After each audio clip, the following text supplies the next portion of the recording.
Read my lips. No new taxes.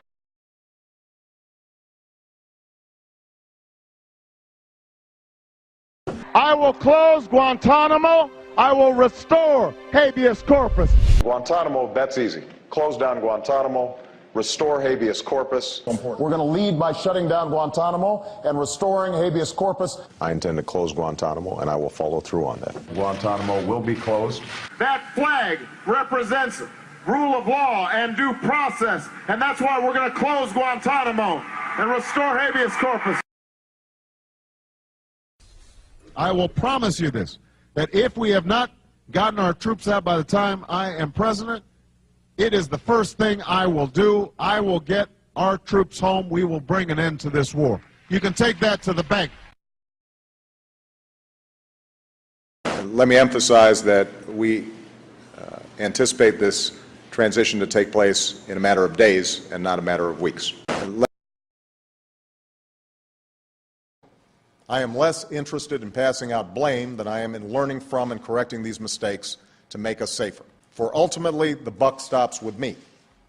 The only measure of my success as president, when people look back 5 years from now or 9 years from now, is going to be, did I get this economy fixed? I love these folks who helped get us in this mess and then suddenly say, well, this is Obama's economy. That's fine. Give it to me. My job is to solve problems, not to stand on the sidelines and carp and gripe. That I will be held accountable. I've got 4 years. You're going to know quickly how people feel about what's happening. That's exactly right. And if I don't have this done in 3 years, then there's going to be a one-term proposition. When I said change we can believe in, I didn't say change we can believe in tomorrow.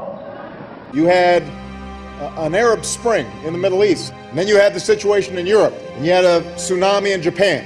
The severe storms all along the East Coast. Because we've got this big, messy, tough democracy.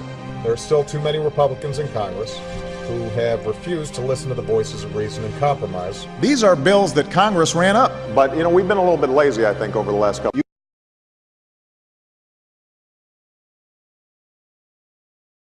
And one of the things I think the next president has to do is to stop fanning people's fears. If we spend all our time feeding the American people fear and conflict and division, then they become fearful and conflicted and divided. And if we feed them hope and we feed them reason and tolerance, then they will become tolerant and reasonable and hopeful. And that, I think, is one of the most important things that the next president can do, is try to bring us together and stop trying to fan the flames of division that have become so standard in our politics in Washington. That's the kind of experience, by the way, that we need to put an end to. We don't need the slash and burn, say anything, do anything politics that divides and distracts, that tears us apart instead of bringing us together. Because if you don't have any fresh ideas, then you use stale tactics to scare voters.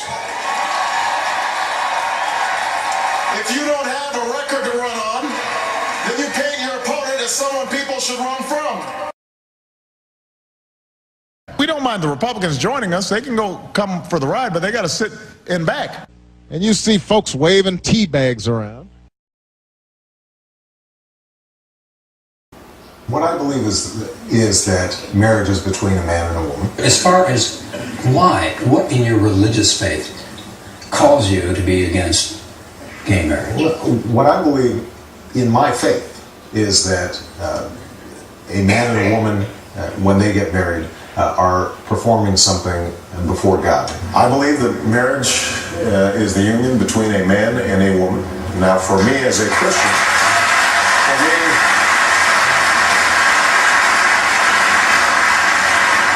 as a Christian, it's also a sacred union. God's in the mix. I think same-sex couples should be able to get married. President Obama, 24 hours after making history, he's making money. Did he do it because he thought it was right, or did he do it for political reasons? 67% said political. I'm a proponent of pay-as-you-go. Every dollar that I've proposed an additional cut, so that it matches. And I want to go through the federal budget line by line page by page. Programs that don't work, we should cut. Programs that we need, we should make them work better. And that's why today I'm pledging to cut the deficit we inherited by half by the end of my first term in office. We are going to ban all earmarks, the process by which individual members insert pet projects. By ending no-bid contracts, by eliminating wasteful spending. We can save billions of dollars by cutting private contractors and improving management and oversight of hundreds of billions of dollars that our government spends on contracts. And I'll finally end the abuse of no-bid contracts once and for all. The days of sweetheart deals for Halliburton will be over when I'm in the White House. We'll finally end the abuse of no-bid contracts once and for all. The days of sweetheart deals for Halliburton and the like will be over when I'm in the White House. The way Bush has done it over the last 8 years is to take out a credit card from the Bank of China in the name of our children, driving up our national debt from $5 trillion for the first 42 presidents. Number 43 added $4 trillion by his lonesome, so that we now have over $9 trillion of debt that we are going to have to pay back. $30,000 for every man, woman, and child. That's irresponsible. It's unpatriotic. I am absolutely confident that we can choose our own economic destiny.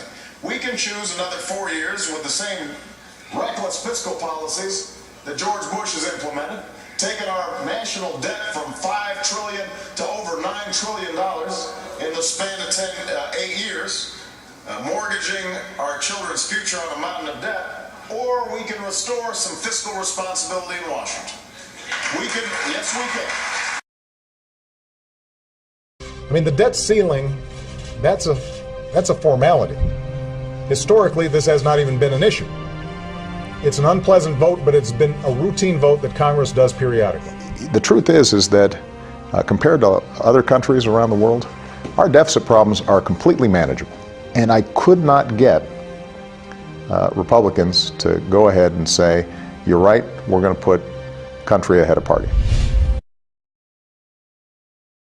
The last thing we should do is raise taxes on the middle class. You will not see your taxes increase one single dime. You will not see your taxes increased a single dime.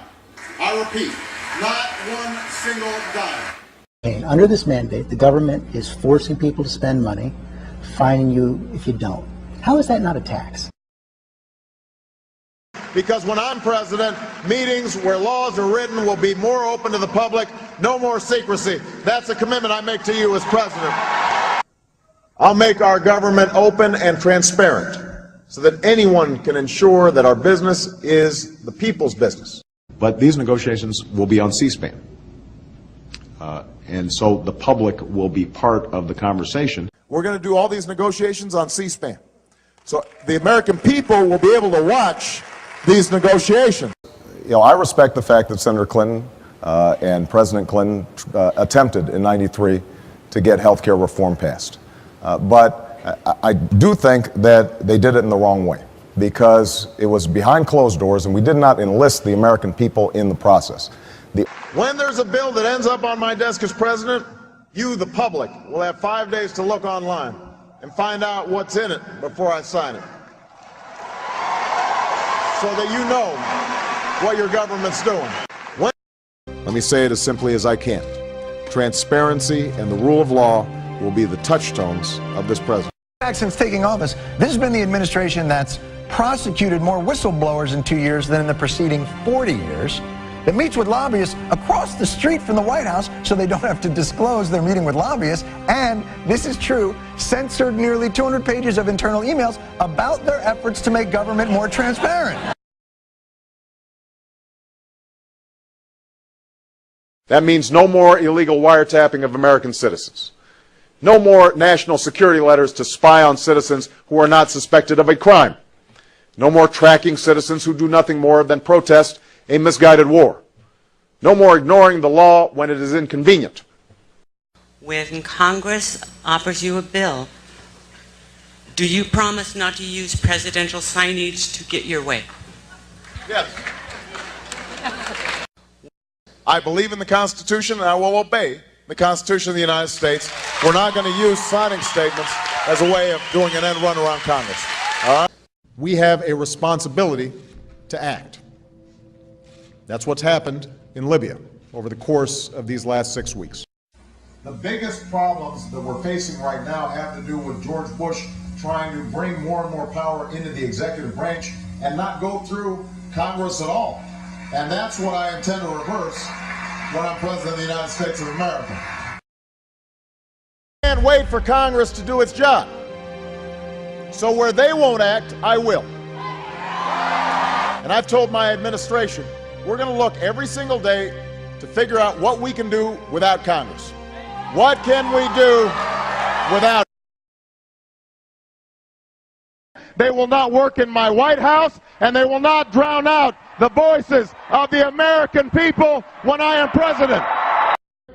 Tell the lobbyists in Washington that their days of setting the agenda are over. They have not funded my campaign. They will not work in my White House.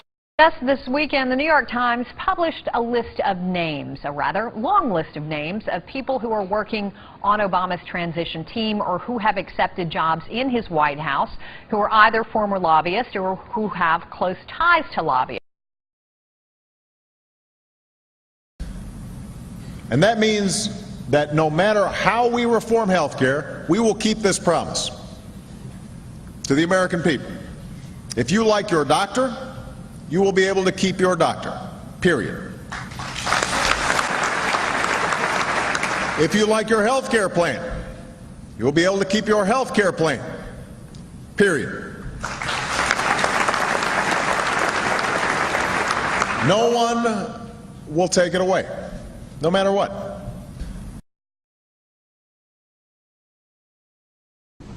Under my plan of a cap and trade system, electricity rates would necessarily skyrocket.